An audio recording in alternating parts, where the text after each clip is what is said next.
नमस्कार, मैं रोहित रंजन एक और बड़े खुलासे के साथ ऑपरेशन पाखंड लोक की एक और सीरीज के साथ। कभी कभी सच को सामने लाने के लिए खुफिया कैमरों का इस्तेमाल करना पड़ता है और ऑपरेशन पाखंड लोक के जरिए न्यूज़ नेशन इसी सच को सामने ला रहा है। नोएडा और गाजियाबाद की दरगाहों के बाद आज बारी है मेरठ के एक फेमस दरगाह की, जहां चांद शाह वली दरगाह के खादिम जाकिर हुसैन उर्फ जाकिर बाबा का सच जब सबके सामने आएगा तो आप चौंक जाएंगे। एक खादिम पूरी तरह जादू टोने में इन्वॉल्व है। वो पैसे और नशीले पदार्थ के लिए सब कुछ करने को तैयार हो जाता है। तो अगले 1 घंटे जो तस्वीरें, जो बातचीत आप देखेंगे, उसे ध्यान से देखते जाइएगा।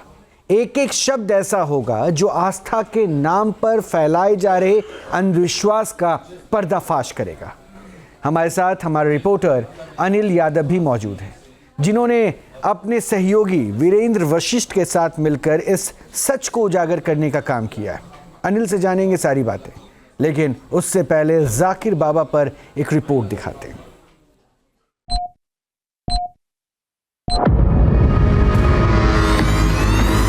मौलाना साहब कल 1 बजे तक आ जाए आपके पास। हाँ, आप 1 बजे आ जाइए आप दरगाह पे।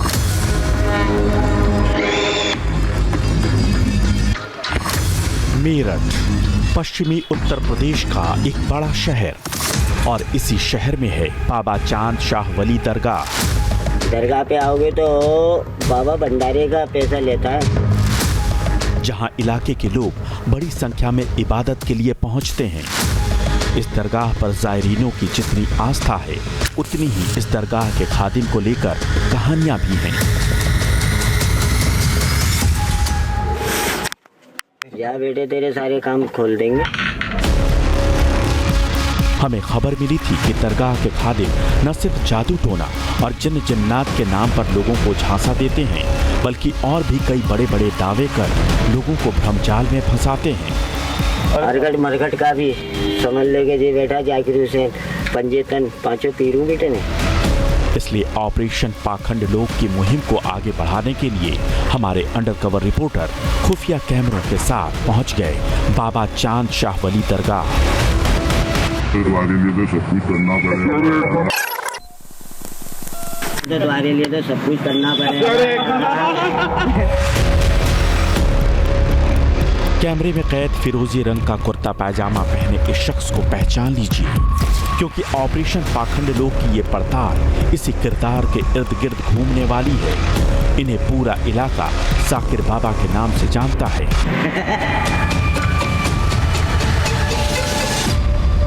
Very good. इस शख्स के कारनामे हमारे ऑपरेशन में परत दर परत खुलने वाले हैं और उससे पहले इनका पूरा परिचय जान लीजिए। नाम है जाकिर हुसैन उर्फ जाकिर बाबा। पता बाबा चांद शाह वली दरगाह मेरठ। काम दरगाह का खादिम।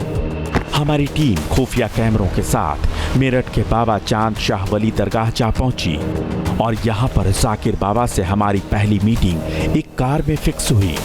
इस मुलाकात में हमने इधर उधर की बातें करने के बाद जाकिर बाबा से दरगाह पर मुलाकात की गुजारिश की, ताकि वहां खुलकर उनसे बात की जा सके। ये बताइए महाराज जी, मौलाना साहब कल 1 बजे तक आ जाए आपके पास। हाँ, आप 1 बजे आ जाइए आप दरगाह पे।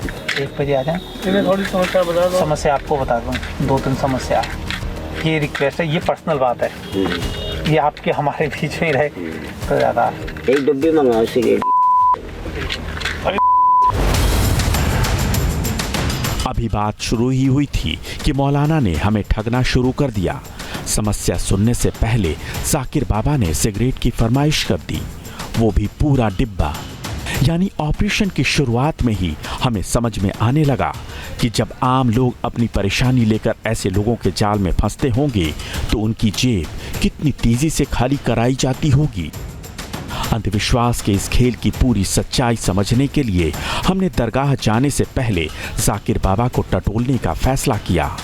हम ये जानने की कोशिश में जुट गए कि आखिर मज़ार पर आने वाले लोगों से वो कैसे कैसे वादे करते हैं, और फिर हमने एक बार फिर अपने कारोबार में दिक्कत की एक झूठी कहानी निकाली।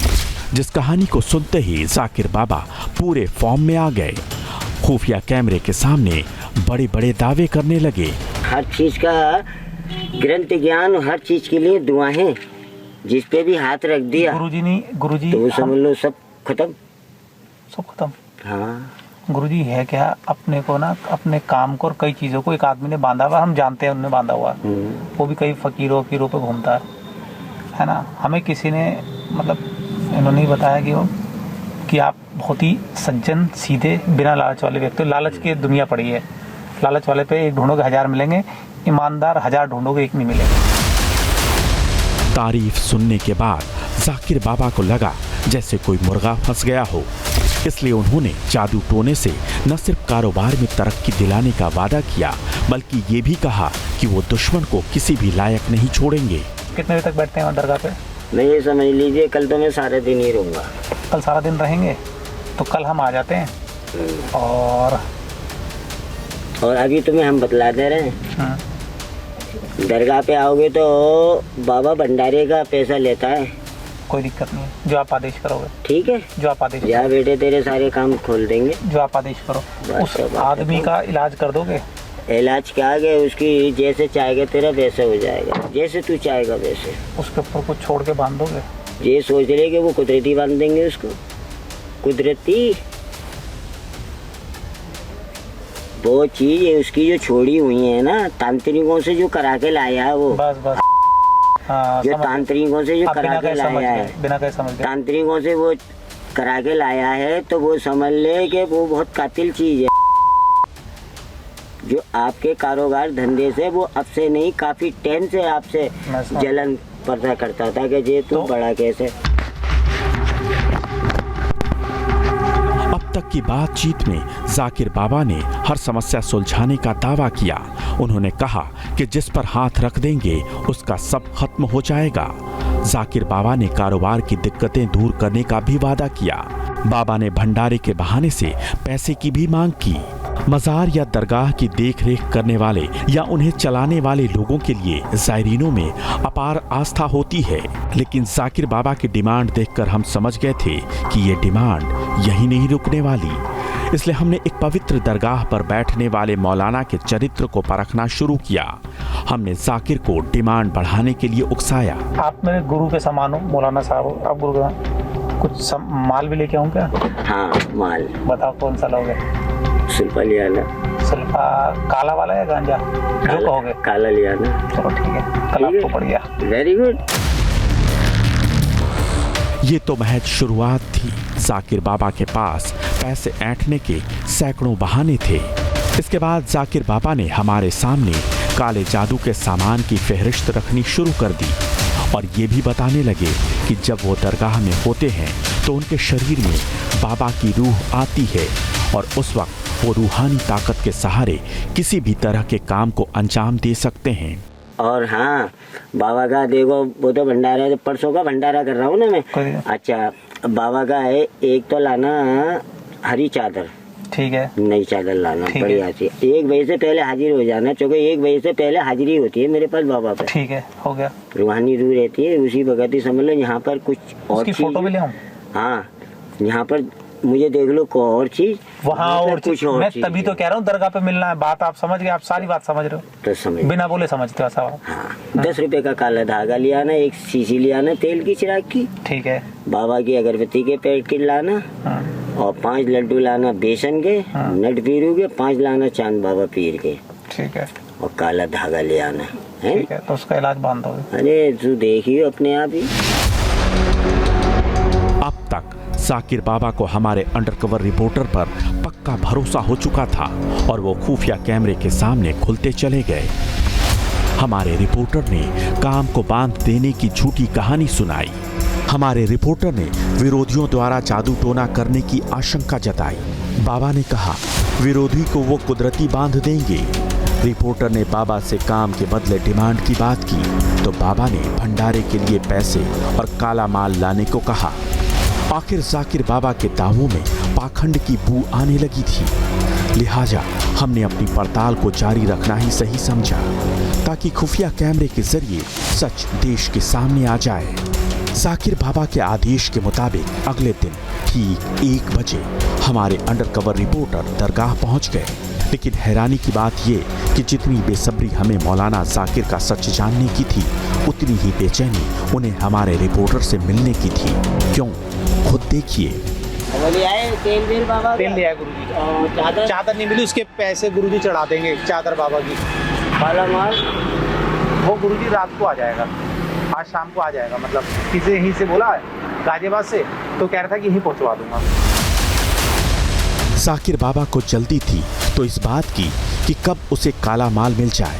लेकिन ये काला माल होता क्या है, ये हमने खुद दरगाह के बाबा से पूछा। आज बेटा वो जमात आ रही है ना, शाम तक आ जाएगा 5 बजे तक। हाँ तो गुरुजी वैसे मैं तो सिर्फ बस, मेरे को तो काले माल की नॉलेज ही, कहते किसे काला माल, मुझे वैसे नॉलेज नहीं कहते किसे काला माल। काला माल उसको कहते हैं जो पेड़ पे से हाथ से निकलता है। अच्छा, चरस। एक चरस होती है। ओके, तो आज शाम को आ जाएगा 5 बजे से पहले गुरुजी। तो गुरुजी इतनी ताकत कहाँ से हासिल करी आपने? इतनी ताकत कहाँ से हासिल करी? कहाँ से, वो यही तो है। अच्छा, इन्होंने दी आपको ताकत। जैसे ही जाकिर बाबा को लगा कि हमारे हाव भाव बदल रहे हैं और हम उनके दावों पर भरोसा नहीं कर पा रहे हैं, वैसे ही उन्होंने अपनी झोली से नई तरकीब निकाली और हमारे सामने परोस दिया। किसको और पति बनाया था? एक खेल ही था मेरा। अच्छा, आपको हमारे जैसा कोई? हाँ, बाहर का था, वो बाहर ही चला गया। जब ये अब तो तुम बच्चे हो, ये जितने ये थे खिलाड़ी, ये सब जवान थे, तो आपने कुछ काम कर दिया था? ऐसे करते थे हंसते हंसते। तो गुरुजी इतनी ताकत आई कहाँ से? क्या आपके साथ रहते क्या जिन जिन आते? यार बता यार, थोड़ा सा तो बता दो। अबे भैया, जब तुम साथ हो तो पूरी आने के पूरी सरकार साथ है यार। अच्छा, चलो ठीक है। तुम क्या देख रहे हो मुझे? मुझे ही तो देख रहे हो। मेरे साथ ये सब ये नट पहलवान है, देख। अच्छे पहलवान खड़े हैं आपके साथ? हाँ। हमें नहीं दिखाई दे रहे। बाबा ने अपने साथ एक पहलवान के खड़े होने का दावा किया, लेकिन वो हमारे लिए अदृश्य था, यानी हम उन जिन्नातों को नहीं देख सकते थे। लेकिन ये पड़ताल और भी हैरान करने वाले दावों की ओर जाने वाली थी। हमारी टीम को एक बड़े भ्रमजाल में फंसाने वाले थे। तो मैं आपको बता दूं कि अभी तो सिर्फ शुरुआत है, अभी और भी डिमांड्स और बड़े बड़े खुलासे आगे हम करने वाले हैं। लेकिन जब रिपोर्टर ने मेरठ की दरगाह के खादिम जाकिर बाबा को कारोबार में दिक्कत की झूठी कहानी बताई, तो उन्होंने दावा किया कि वो दुश्मन को कुदरती बांध देंगे। इतना ही नहीं, ये भी कहा कि वो जिस पर हाथ रख देंगे, समझ लो उसका सब खत्म। जाकिर बाबा ने पैसे के साथ साथ नशीले पदार्थ चरस की भी मांग की, जिसे बाबा बार बार काला माल कह रहा था। अब सोचिए कि दरगाह का ये खादिम दरगाह की आड़ में क्या कर रहा है। मैं आपको लोगों से मिलवाता हूँ, मेहमानों से मिलवाता हूँ जो हमारे साथ जुड़ चुके हैं। हमारे साथ साध्वी प्राची हैं, हिंदू धर्माचार्य हैं। हमारे साथ शेख अलीमुद्दीन साहब हैं, मुस्लिम स्कॉलर हैं। हमारे साथ फैज़ खान साहब हैं, मुस्लिम स्कॉलर हैं। और मेरे सहयोगी अनिल यादव हैं, जिन्होंने ये पूरी अंडरकवर रिपोर्ट तैयार की है। तो अनिल, सबसे पहले मैं आपसे ही पहले इस स्टोरी को समझना चाहूँगा। काला माल और उसके साथ में बगल में खड़ा जिन, जो आपको नहीं दिख रहा, तुम्हारे कैमरे पे भी नहीं दिखा, क्या क्या था जो आपको और ज़्यादा इस स्टोरी को और कवर करने के ऊपर फोकस करने को कह रहा था? रोहित, जब हमने शुरुआत करी इन सब स्टिंग ऑपरेशंस की, तो हमने हर डिस्ट्रिक्ट से हमने कोशिश करी कि हर ज़िले से एक एक सैंपल उठाया जाए, क्योंकि हमें कई शिकायतें मिली मेल के थ्रू, मैसेजेस के थ्रू। तो इस बार हमने सोचा इस बार मेरठ की तरफ चलते हैं। पहले हम नोएडा में पहुंचे थे, फिर हम गाज़ियाबाद गए, उसके बाद हम पहुंचे मेरठ। हमने सोचा कि शायद हम इस बार गलत साबित हो जाएंगे। हर जगह एक जैसा नहीं होता, 5 उंगलियां एक जैसी नहीं होती। लेकिन इस मामले में फिर हम गलत साबित हो गए। जब हम वहाँ पहुँचे, बाबा पहली नज़र में ही बाबा हमें 5 सेकंड पहले जानना शुरू करा। सबसे पहले सिगरेट की डब्बी मंगवानी शुरू करी। उसके बाद बाबा की डिमांड कुछ कैमरा में तो रिकॉर्ड हो गई, आगे आगे आप और देखेंगे, कुछ कैमरा में रिकॉर्ड भी नहीं हुई है। जो बाबा की डिमांड थी, बाबा को सिर्फ पैसों से मतलब है। और बाबा ये सोचिए, जब हम इनसे मिलने गए थे, बाबा हम मिल नहीं पा रहे थे क्योंकि वो इतना बिजी थे। लोग इलाज कराने मेरठ के बड़े बड़े लोग इन्हें अपने घर ले जाते हैं। और जब आज वो चेहरा देखेंगे जाकिर बाबा का, तो सोचने पर मजबूर होंगे मजबूर होंगे कि किस तरीके के लोगों को आप अपने घर में घुसा रहे हैं, राइट। जो चरस, गांजा, अफीम सबकी बातें कर रहे हैं। और आगे रोहित, अभी दर्शक और हमारे साथ बैठे पैनलिस्ट अभी हैरान हो जाएंगे जो बाबा आगे दावे करने जा रहे हैं। बिल्कुल। और अभी तो आप एक जिन्नात पहलवान की बात कर रहे हैं। हाँ। उन्होंने दावा किया मेरे पास हजारों जिन्नात मेरे साथ सोते हैं। मैं उस स्टोरी को आगे बताऊंगा, क्योंकि वाकई उसके बाद किस तरह से ये इलीगल प्रोस्पेक्ट पे काम कर रहा है वो भी सबके सामने होगा, गैर कानूनी। मैं एक एक करके प्रतिक्रिया लेता हूं, उसके बाद मैं अगली रिपोर्ट भी सबको दिखाऊंगा। सबसे पहले शेख अलीमुद्दीन जा, आपसे मैं समझूंगा ये दरगाह में जो हो रहा है, जो खादिम कर रहा है, इस पर क्या रिस्पॉन्ड करेंगे?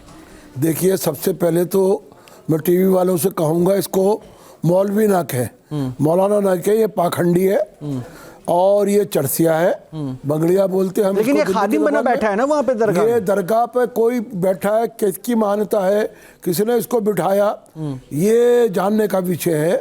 ये दरगाहों पर बैठकर ऐसे लोग इस्लाम को बदनाम करते हैं। इस्लाम में चरस, अफीम, गांजा हराम है, जो हम नहीं पी सकते, ना छू सकते, ना करीब जा सकते। सबसे बड़ी बात ये आप जाकिर जो अपने आप को बाबा कह रहा है, ये पाखंड फैला रहा है और इसका कोई इस्लाम से, मजहब से या जिन्नातों से, एक तो सबसे बड़ा ये झूठ बोल रहा है कि चांद बाबा इसके ऊपर आ जाते हैं। ऐसी कोई भी दलील पूरी दुनिया में नहीं है कि जो कब्र में आराम फरमा रहे हैं बुजुर्ग, वो इसकी रूह को अपने पास बुला के, या इसकी रूह को, ये उनकी रूह को अपने पास फतवा जारी करवा दीजिए। ये सब झूठ है, ये झूठ है। जिस तरह का ये बैठा हुआ है दरगाह पर, ये दरगाह नहीं, ये मज़ार है। एक बड़ी पहल कीजिए मौलाना और साहब, आप इन्होंने फतवा जारी जो करवा दीजिए, कहा बड़ी है पहल कर दीजिए। आपके रिपोर्टर ने, मैं इनसे दरखास्त करूंगा ये उसको मौलवी मत कहे, ना मौलाना कहे, ना बाबा। खादिम साहब कह रहे हैं खादिम ये पाखंडी है, खादिम है, खादिम पाखंड फैला रहा है ये।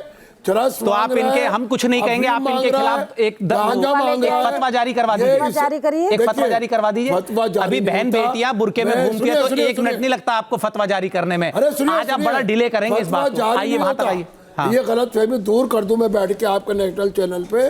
फतवा जारी नहीं होता, फतवा मांगा जाता है। तो मांगिए, अगर आपको आवश्यकता है तो मांगिए इनके खिलाफ। आपको है ना, आप गए थे, मैं तो गया नहीं इस जगह पे, मैं तो इसके पाखंड में आने वाला नहीं हूँ। तो यहाँ बैठे तो हैं आप, मैं बता तो दिखाई दे रहा है आपको। आप बहस करोगे उल्टी, तो मैं उल्टा नहीं चलूंगा, मैं सीधा नहीं, मैं भी मौका दूंगा अलीमुद्दीन साहब, मैं अभी और तस्वीरें भी दिखा दूं, मैं और भी मेहमानों से बात कर लूं। प्राची जी, लेकिन इसको जो है, ठीक है, मेरी एक दरखास्त है, इसको ना मौलाना कहे, खादिम कहेंगे, ना बाबा के, ना खादिम। नहीं, हम तो वो कह रहे हैं जो गद्दी पे बैठा है उसको पद दिया हुआ है। आप लोग कह रहे हैं। हाँ, तो वो उसको वो पद दिया हुआ है, लोग भी उसको यही कहते हैं। ये चेहरा तो आज सामने आया है मौलाना साहब, ये चेहरा आज सामने आया होगा ना, आज से पहले खादिम थे और अभी भी खादिम है। ये चेहरा तो अब सामने आया जो चेहरे के बाद। अनिल प्राची जी का रिएक्शन। देखिए साध्वी जी, क्या मैं न्यूज नेशन चैनल पर सबसे पहले तो मैं भाई अनिल का बहुत बहुत धन्यवाद करती हूँ कि ऐसी परिस्थिति में जाकर के सच्चाई को सामने, देश के सामने लेकर के आए।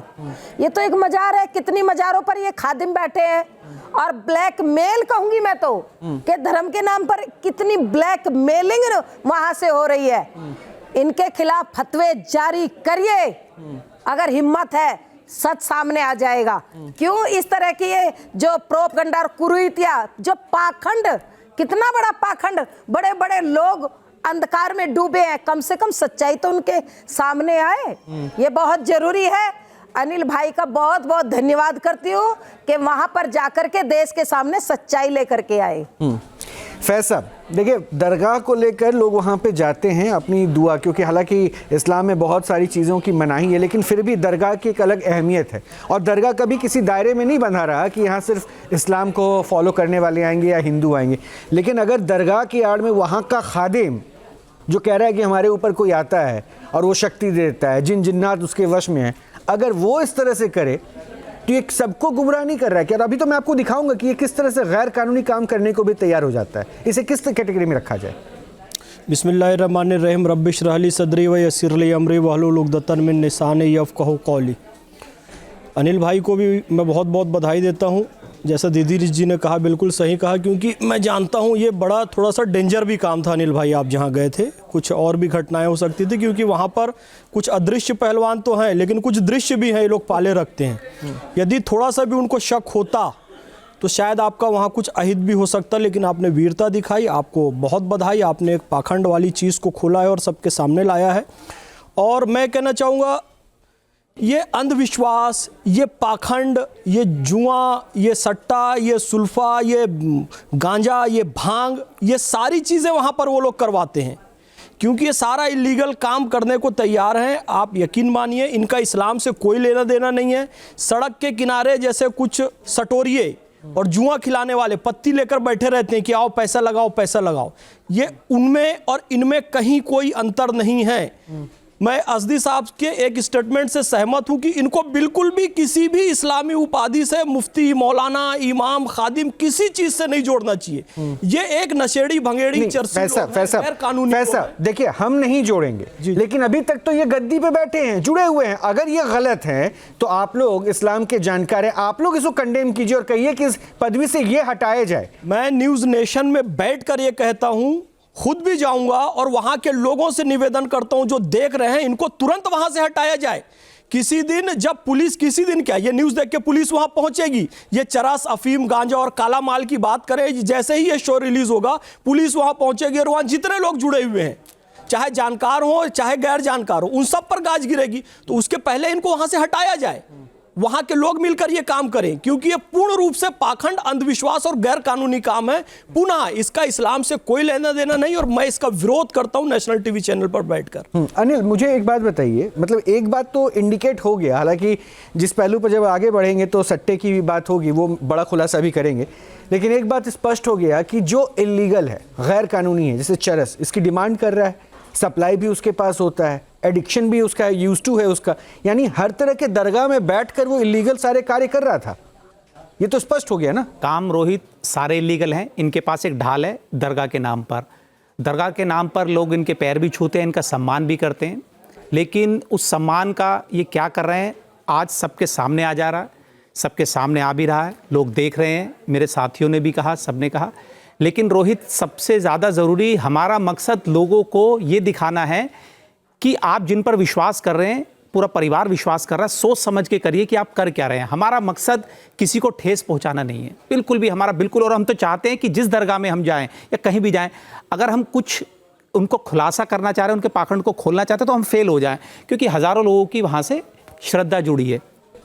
हम नहीं चाहते किसी की श्रद्धा को ठेस पहुँचे, लेकिन इस वक्त जब हज़ारों लोगों की श्रद्धा जुड़ी होती है तो ऐसे लोगों को सामने लाना इसलिए ज़रूरी हो जाता है। ये हमारी मॉरल ड्यूटी भी है, नैतिक ड्यूटी है हमारी, नैतिक कर्तव्य हमारा ये है कि ऐसे लोगों को देश के सामने लाएं, जो कि अब सीधा सीधा धीरे धीरे आ रहे हैं। और न्यूज़ नेशन पर लगातार ये लोगों का सिलसिला जारी रहेगा। जो पाखंड करेगा वो न्यूज़ नेशन की आंखों से बच नहीं पाएगा, नहीं, और कैमरे से बच पाएगा। बिल्कुल, उद्देश्य भी हमारा यही था। हम किसी को यहाँ बैठकर न जज कर रहे, ना ही हमारे इंटेंशन में ऐसा कोई रोहित, इंटेंशन भी हमारा है कि हम किसी को, हर बार जब हम जाते हैं ना रोहित भाई, हम चाहते हैं कि हम फेल हो। बिल्कुल, और ये इंटेंशन है कि भाई हम स्पष्ट करें। और एक बात बिल्कुल मैं बता दूं कि ये करने से ऊपर हो गया। मैं लगातार न्यूज़ नेशन पर ऐसे खुलासे करता गया। हमने कई बाबाओं को सनातन के नाम पे जो खिलवाड़ कर रहे थे उनको बेनकाब किया। हमने कई मौलाना मौलवियों को यहाँ पे बेनकाब किया। हमने कई पास्टर्स को बेनकाब किया। हम किसी धर्म के खिलाफ नहीं है, किसी के आस्था के खिलाफ नहीं है, लेकिन आस्था की आड़ में अगर वो आपके साथ गलत हो रहा है तो हम उसके खिलाफ है। और ये अगली कड़ी में हम इसे और आगे लेकर जाएंगे और ऐसे ऐसे पाखंडियों को हम आपके सामने बेनकाब करेंगे। नहीं, वो ठीक है गुरु जी, मैं तो मेन है, देखो हमारा मेन काम है क्रिकेट का। बस जो काम है अपना वो काम करो। क्रिकेट लो, दिल्ली बाजार लो, जो चाहे वो लो बेटे। दिल्ली बाजार क्या? सट्टा मंडिया किसी का करना फिर क्रिकेट का ही। अच्छा, क्रिकेट ऐसा भी हो सकता है बॉलर क्रिकेट का नहीं, बॉलर बॉल फेंके और बॉलर हमारा हो, मतलब बॉलर जिसपे हम पैसा लगाए वो बॉल तेज फेंके। मैं समझ गया। फास्ट भी, स्पिनर भी, स्पिंग भी, और विपिंग भी, टिपिंग भी, कैप्टन भी, एम्पायर भी, की जाएगा।